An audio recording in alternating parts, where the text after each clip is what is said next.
Marco Rubio Bharat में आया हुआ है। इस व्यक्ति को भारत में घुसने की अनुमति नहीं देनी चाहिए थी। ये मेरा अपना पर्सनल विचार है, आप शायद मुझसे असहमत हो सकते हैं। ये एक आतंकवादी है, इसको यहाँ पर घुसने की अनुमति, इसको किसी भी व्यक्ति से मिलने की अनुमति पहली बात नहीं देनी चाहिए थी।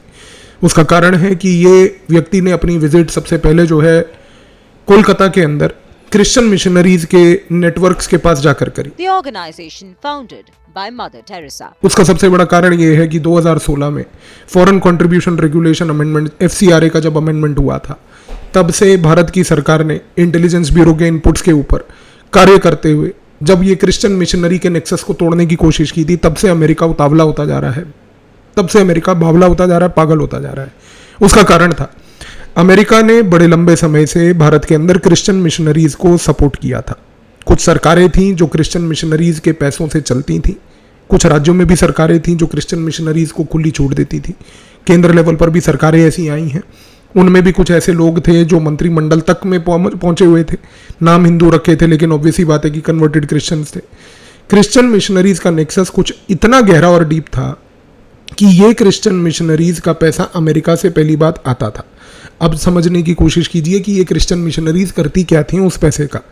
ये पैसा आता था NGO चैरिटी के नाम पर, ये पैसा आता था डेवलपमेंट डायनेमिक्स के नाम पर, लेकिन सबसे महत्वपूर्ण बात यह है कि ये पैसे से क्रिश्चियन मिशनरीज एक ग्रामीण इलाके में जाकर सिर्फ हिंदुओं को सनातन धर्म से तोड़कर क्रिश्चियनिज्म में कन्वर्ट नहीं करती थी। क्रिश्चियनिटी में कन्वर्ट करने के बाद ये उन लोगों को ग्रास रूट लेवल पर इंफॉर्मेशन गैदरिंग करने के लिए ट्रेन करती थी कि किस तरीके से आपके ग्रामीण इलाकों में सरकारी डेवलपमेंट हो रही है, किस प्रकार से सरकारी डेवलपमेंट को ओपोज करना है। इस तरीके से क्रिश्चियन मिशनरीज ने एक नेक्सस अमेरिका के बिहाफ पर बनाया हुआ था। अमेरिका का उद्देश्य हमेशा से ये था कि जितनी भी डेवलपमेंट हो वो या तो अमेरिका की निजी कंपनियों को या अमेरिका के साथी देशों की निजी कंपनियों को ही दी जाए। यदि किसी दूसरे देश की कोई कंपनी यहाँ पर भारत में आके प्रोजेक्ट करती है तो यहाँ पर ये एक ग्रास रूट लेवल पर एक्टिविस्ट कैडर आपके पास रेडी था जो प्रोटेस्ट करेगा। इनमें लीडर्स होते थे, इनके थ्रू प्रोटेस्ट करवाए जाते थे और यहाँ पर एक ग्रेन्यूलर लेवल पर यह गेम खेला जाता था। जब ये भारत के अंदर इस चीज़ को इंटेलिजेंस ब्यूरो ने अक्सर फ्लैग किया, कुछ सरकारों ने पहले काम नहीं किया, लेकिन 2016 में FCRA का अमेंडमेंट किया गया। इंटेलिजेंस ब्यूरो ने इस पर्टिकुलर चीज़ के ऊपर पाबंदी लगाई कि किसी भी तरीके से अनलिमिटेड पैसा, सबसे पहली बात, किसी भी फॉरेन NGO के तहत भारत के अंदर किसी NGO में नहीं आएगा। क्रिश्चियन मिशनरीज के ऊपर जैसे जैसे शिकंजा यहाँ पर कसा गया, जाहिर सी बात है कि अमेरिका ने 2017-18 से इस एकदम से आए हुए स्क्वीज को लेकर रिवोल्ट करना चालू करा।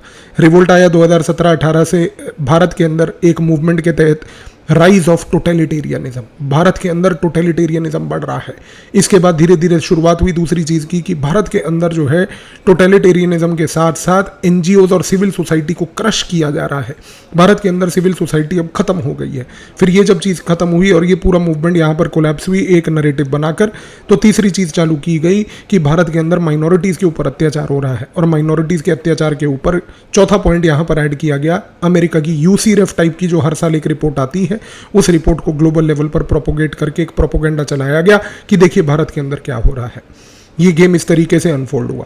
लेकिन समस्या क्या है? समस्या ये है कि FCRA के अमेंडमेंट के बाद एक चीज़ तो क्लियर हो गई है, ग्रैन्युलर लेवल पर, ग्रास रूट लेवल पर, लोकल लेवल पर ये जितने भी NGOs, Christian missionaries, civil society, जिसका एक नेक्सस बना हुआ था, जिस नेक्सस के तहत ये लोग ऑपरेट करते थे इस चीज़ को लेकर कि इस नेक्सस में चाहे जो मर्जी हो जाए, चाहे जो मर्जी हो जाए, ये ग्रास रूट लेवल पर एक्टिविज्म करते थे, वो एक्टिविज्म पहली बात धीरे धीरे अब कोलैप्स करने लगा। जैसे ही ये एक्टिविज्म यहाँ पर धीरे धीरे कोलैप्स करने लगा, अमेरिका के लिए उतनी प्रॉब्लम बढ़ती गई। अमेरिका के लिए प्रॉब्लम कोरोना काल के बाद और बढ़ी। वो इसलिए भी बढ़ी क्योंकि अमेरिका को पहली बात कलकत्ते का बेस बनाकर इन पर्टिकुलर ऑपरेशंस को चलाने की जो रणनीति थी वो धीरे धीरे कोलैप्स कर गई। अब क्योंकि यहाँ पर कलकत्ते में बंगाल के अंदर एक रेजिम चेंज भी हो चुका है, अब तृणमूल कांग्रेस की जगह पर भारतीय जनता पार्टी की रेजिम है, तो जाहिर सी बात है कि ये क्रिश्चियन मिशनरी नेक्सस और टूटेगा। यहाँ पर इस्लामिक इन्फिल्ट्रेशन जो बांग्लादेश से हो रहा था वो भी अब टूटेगा। इस चीज़ से बेचैनी अमेरिका को है। क्यों? क्योंकि यहाँ पर गौर कीजिए, कलकत्ते के अंदर अमेरिका का एक सबसे पुराना कॉन्सुलेट है। ये कॉन्सुलेट्स अमेरिका के जितने होते हैं, ये कोई कॉन्सुलेट्स यहाँ पर कोई वीज़ा प्रोसेसिंग का काम नहीं करते। वो तो 2 टेबल लगा के 2 चपरासी बिठा के उनसे वीज़ा का काम करवाते हैं। हर एक कॉन्सुलेट के अमेरिका का काम होता है सबवर्सिव एक्टिविटीज़ करना। कॉन्सुलेट जनरल जो होता है वो सबसे बड़ा सबवर्सिव एजेंट होता है, जो पूरे रीजन को डिस्टेबलाइज करने के लिए वहाँ बैठता है। इस रीज़न से अब आप समझने की कोशिश कीजिए कि अमेरिका के इस कॉन्सुलेट की गतिविधियाँ बांग्लादेश के अंदर, म्यांमार के अंदर, नॉर्थ ईस्ट के अंदर और सबसे इम्पोर्टेंटली मणिपुर के अंदर।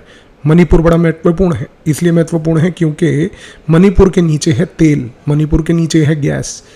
आज भारत के मणिपुर के नीचे, धरती के नीचे जो गैस और ऑयल के रिजर्व्स हैं, अमेरिका नहीं चाहता कि उनको निकाला जाए, अमेरिका नहीं चाहता कि उनका प्रयोग भारत करे, अमेरिका नहीं चाहता कि कोई रिफाइनरी वहाँ पर जाए। इस रीज़न से आज की डेट में क्या हो रहा है, मणिपुर के अंदर एक ऐसी आग लगा दो कि मणिपुर सोशली इतना कोलैप्स कर जाए कि ना तो कोई भारत की कंपनी ना ही कोई विदेशी कंपनी मणिपुर के अंदर निवेश करके वहाँ पर अपनी पूंजी लगाकर इन्वेस्टमेंट करके उस ऑयल एंड गैस को एक्सप्लोर कर पाए। ये सारा अमेरिका का चाल पिछले 3 साल से चल रहा है। पहली बार मणिपुर के बारे में बात नहीं कर रहा मैं। इस चैनल पे कम से कम आपके साथ पिछले 10 वीडियोस बना चुका हूँ मणिपुर को लेकर। हर वीडियो में एक ही पॉइंट मैंने उजागर किया है, मणिपुर का असली खेल ये है कि वहाँ पर ऑयल एंड गैस के एक्सप्लोरेशन को नहीं होने देना। उस ऑयल एंड गैस के एक्सप्लोरेशन को नहीं होने देने के लिए सबसे बड़ा यहाँ पर रोड ब्लॉक अगर कोई है तो वो अमेरिका है। वो इसलिए है क्योंकि वो चाहता ही नहीं है कि भारत अपने आप वो सेल्फ सफिशिएंट हो जाए उस ऑयल एंड गैस के रिजर्व्स के एक्सप्लोरेशन में। इसीलिए आप देखिए कि ये मार्को रूबियो जैसा जो आतंकवादी है, जो भारत में आया है, ये आतंकवादी यहाँ बैठकर ये बात बोल रहा है कि हम चाहते हैं कि भारत की सरकार अमेरिका से एलएनजी खरीदे। भाई हम अमेरिका से एलएनजी क्यों खरीदे जब हमारे पास अपने रिजर्व्स हैं? हम अपने रिजर्व्स को क्यों नहीं एक्सप्लोर करेंगे? यहाँ पर आपने जो मणिपुर में आग लगाई, जिसके लिए आपका यहाँ पर कोलकाता का कॉन्सुलेट ने एक काम किया, म्यांमार के अंदर बैठ के आपने ऑपरेशंस किए, आपने बांग्लादेश के अंदर रेजिम चेंज कर वहां पर एक निकम्मा मोहम्मद यूनुस जैसा एक गधा बिठाया, जिसके तहत आपने पूरी बांग्लादेश की टेरिटरी का एक प्रयोग करके पूरे भारत के मणिपुर को यहाँ पर आपने जलाया। आज की डेट में इस पूरे मणिपुर का फलक्रम, उस मणिपुर का रूट पॉइंट जो है वो कलकत्ता है। वो कलकत्ता का अमेरिका का कॉन्सुलेट है, जिस कॉन्सुलेट के तहत बैठकर ये सारा काम हो रहा था। और आज अमेरिका का ये मार्को रूबियो टेररिस्ट जब वहां पर जाता है, इसका यहां पर ऑब्जेक्टिव यही है। इसका ऑब्जेक्टिव सिर्फ ये था कि ये यहां पर जाकर एक मैसेज देना चाह रहा है अमेरिका की अपनी उस क्रिश्चियन जनता को भी कि देखिए हम क्रिश्चियन मिशनरी के नेटवर्क्स को रिवाइव करना चाहते हैं। क्रिस स्मिथ नाम का एक सेनेटर है अमेरिका में, उस सेनेटर ने दबाव डाला था इस व्यक्ति के ऊपर, मार्को रूबियो के, कि आप भारत जाकर जो भारत की सरकार है उसके ऊपर दबाव डालिए कि क्रिश्चियन मिशनरीज के लाइसेंसेस क्यों कैंसिल किए जा रहे हैं। तुम अमेरिका में बैठे हो, तुम्हें भारत के अंदर क्रिश्चियन मिशनरी की एक्टिविटी को चलाने का क्या हक है? यहाँ पर इस चीज को समझने की कोशिश कीजिए। ये एक ग्लोबल लेवल सबवर्सिव एक्टिविटी है। मैंने इसीलिए वीडियो की शुरुआत इस पॉइंट से करी। भारत के अंदर इस मार्को रूबियो जैसे व्यक्ति को पहली बात किसी से नहीं मिलना चाहिए था। अनफॉर्चुनेट रियलिटी है कि सारे यहाँ पर सीनियर लोग जाकर उससे मिल रहे हैं। आप कहेंगे कि नहीं, अमेरिका का इतना बड़ा सेक्रेटरी आया है, हमें उससे मिलने की आवश्यकता है। आप प्रोहिबिशन भी कर सकते हैं। आप यहाँ पर ये भी कह सकते हैं कि नहीं मिलना, आप प्रोटेस्ट जारी कर सकते हैं। आपको क्या आवश्यकता थी मिलने की? ये व्यक्ति जो भारत के अंदर आकर एक ऐसे स्थान से अपनी विजिट को चालू करता है जिस स्थान से जाकर वो पूरी सबवर्सिव एक्टिविटीज को वहां पर एक्टिवेट करना चाहता है। आने वाले समय में अगले 2 साल के अंदर नॉर्थ ईस्ट के अंदर आग लगेगी। अगर मान लीजिए मणिपुर के अंदर जो आग चल रही है वो नहीं बुझेगी, इसका आंसर कौन देगा? मार्को रूबियो देगा। इस व्यक्ति को सबसे पहली बात भारत की सरकार ने ये अनुमति क्यों दी यहां पर कि वो कलकत्ता जाकर ये काम करे? कलकत्ता भी अगर वो गया था तो उसकी विजिट के लिए उसको क्रिश्चियन मिशनरी के उन नेटवर्क्स के पास जाकर ये काम करने की क्या आवश्यकता थी? आप उसकी विजिट वहां पर नहीं करने देते। आप कहते कि आप सिर्फ अपना कॉन्सुलेट में सीमित रहेंगे। जब आपने उसको कॉन्सुलेट तक सीमित नहीं रखा, आपने जब उसको ये परमिशन दी, तो कहीं ना कहीं आप समझिए कि कुछ ना कुछ दाल में काला है। क्योंकि आने वाले समय में जिस प्रकार की गतिविधि ये व्यक्ति कर चुका है यहां पर, इस पर्टिकुलर चीज का खमियाजा भारत अब अगले 6 महीने के अंदर अंदर भुगतेगा। अब यहां पर गेम सिंपल होगा। इसने जाकर ये क्रिश्चियन मिशनरी की नेटवर्क की आग लगा दी। अब देखिएगा कि ये यहां पर ग्रैनुलर लेवल पर डेटा गैदरिंग होगी। अब होगा क्या कि भारतीय जनता पार्टी, क्योंकि बंगाल में है, भारतीय जनता पार्टी अगर हिंदू समाज और सनातन धर्म को लेकर कोई गतिविधि और एक्टिविटी करेगी, आप मेरा पॉइंट नोट कर लीजिए। आज मैं मई के महीने में ये पॉइंट आपको बोल रहा हूं और 6 महीने अगले में आप देखेंगे इस चीज को उठते हुए। हर एक सनातन धर्म से जुड़ी हुई, हर एक राजनीतिक तौर पर पश्चिम बंगाल के अंदर भारतीय जनता पार्टी की एक एक पॉलिसी जो है उसको अब ग्लोबल लेवल पर उठाकर उसके ऊपर प्रोपोगेंडा किया जाएगा। और उसके लिए ये जो डेटा गैदरिंग है ये अमेरिकन कॉन्सुलेट कलकत्ता से होगी।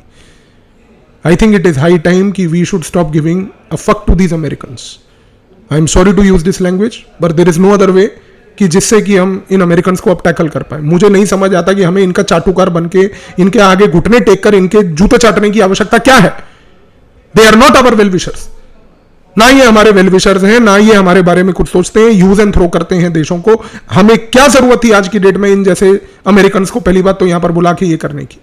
जब तक भारत अपने ट्रू फ्रेंड्स को इंटरनेशनल रिलेशंस में आइडेंटिफाई नहीं कर पाएगा और जब तक वो ट्रांजैक्शनलिज्म पे फोकस करेगा कि नहीं चलो जो पैसा आ रहा है ये सब करके हम थोड़ा बहुत गेम खेल लें, उससे आम आदमी हमेशा पिसता रहेगा। मेरा पर्सनल ओपिनियन यही है इस वीडियो के माध्यम से जो मैं आपको कहना चाहता हूं। मैं कभी भी अमेरिका के सहमति में नहीं हूं। उसका सबसे बड़ा कारण ये है, अमेरिका जैसे देश को हम कभी समर्थन नहीं कर सकते फॉर वन सिंपल रीजन। ये वो देश है जिसने 1971 में हमारे देश, हमारे भारत को न्यूक्लियर एक पर्टिकुलर वेपन के थ्रू डिस्ट्रॉय करने की धमकी दी थी जब इसने अपना USS Enterprise aircraft carrier Bay of Bengal में भेजा था, जब भारत ईस्ट पाकिस्तान में ऑपरेशंस कर रहा था। आप एक ऐसे देश के साथ कभी भी समर्थन कैसे कर सकते हैं जिस देश ने आपके पूरे के पूरी टेरिटरी को वाइप आउट करने की धमकी दी थी एक टाइम पर। वो देश कभी बदलता नहीं है। लोग कहते हैं मेरे को ये पॉइंट कि नहीं 1971 में वो बात की थी, 1971 की बात है, आप उसको लेकर क्यों बैठे? क्योंकि कोई भी बात सोची समझी तरीके से की जाती है। एक देश जिसकी मंशा और जिसके माइंड में ये पॉइंट था कि हम भारत जैसे देश का सिविलाइजेशनल गेम ही पूरा वाइप आउट कर देंगे। जो चीज 1971 में उसने भारत को लेकर बोली थी, उसने 2026 में यही शब्द ईरान को लेकर भी प्रयोग किए थे। अभी ट्रंप ने पूरी सिविलाइजेशन वाइप आउट कर देंगे, याद है आपको? इन जैसे देशों की मंशा समझिए। इनकी मंशा जब तक आप नहीं समझेंगे कि इन देशों का आफ्टर ऑल उद्देश्य क्या है आपके साथ, तब तक आप यहां पर इनके नपुंसक नौकर बने रह जाएंगे। ऐसे देश अमेरिका जैसे का समर्थन नहीं कर सकते हम। अनफॉर्चुनेट रियलिटी ये है। लेकिन उसके बावजूद भी मुझे नहीं पता किन कारणों से ये हुआ है, लेकिन आपने जब इस व्यक्ति को ये विजिट करने का मौका दे दिया, अब ये क्रिश्चियन नेटवर्क यहाँ पर एक पूरा दोबारा से एक्टिवेट होगा। क्रिश्चियन कन्वर्जन्स अब रैम्पेंट चलेंगे। क्रिश्चियन कन्वर्जन्स के साथ साथ ये जो लोकल लेवल इंटेलिजेंस गैदरिंग होगी वो भी चलेगी। अब आप पश्चिम बंगाल के अंदर कोई भी राजनीतिक लेवल पर कोई भी नीति या पॉलिसी आएगी, उसका ग्लोबल लेवल प्रोपोगेंडा देखेंगे। और ये चीज़ अब आगे आने वाले समय में मणिपुर तक इंपैक्ट करेगी, क्योंकि मणिपुर के नीचे जो ऑयल एंड गैस के रिजर्व्स हैं, अमेरिका कतई ही नहीं चाहेगा कि वो आप उसको बेसिकली एक्सप्लोर करें। आपने एक एक्सप्लोरेशन की स्टडी करने के लिए अगर पार्टी मणिपुर भेजी, अगले दिन मणिपुर में सिविल वॉर होगा। और जैसे ही मणिपुर में सिविल वॉर होगा, वो पार्टी वहां से भाग जाएगी। जैसे ही वो पार्टी वहां से भागेगी, पूरे के पूरे इंटरनेशनल लेवल से डोमेस्टिक लेवल की इन्वेस्टर कम्युनिटी में मैसेज चला जाएगा, मणिपुर में जाके ऑयल एक्सप्लोरेशन करने की आवश्यकता ही नहीं है। इस छोटे से एक गेम प्लान से भारत आज आत्मनिर्भर सेल्फ सफिशिएंट कभी नहीं बन पाएगा ऑयल एंड गैस और एनर्जी में, जब तक आप अपने रिजर्व्स को खुद एक्सप्लोर नहीं करेंगे। मणिपुर का रास्ता कोलकाता से जाता है और कोलकाता का रास्ता अमेरिका ने पकड़ लिया है। आगे आप समझदार हैं। धन्यवाद।